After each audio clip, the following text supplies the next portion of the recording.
to fix no sound on MacBook. If your MacBook has no sound, then try these fixes. First of all, restart your Mac.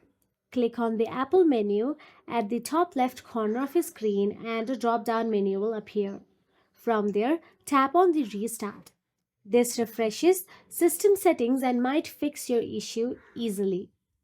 Once restarted, simply tap on the Apple menu again and tap on the System Settings. Inside System Settings on the left hand side panel, scroll down and tap on the Sound option available there.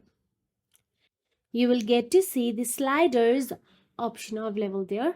Now drag the slider to the right side to increase the volume. If it is in mute, then simply tap on the mute again to disable it. Now, once done so, tap on the command and spacebar and search for the terminal. Inside terminal, type this command and press enter. Now enter your Mac password when prompted and this restarts the core audio process. So that is it. If you found this video helpful, please like, share and subscribe, and thank you so much for watching.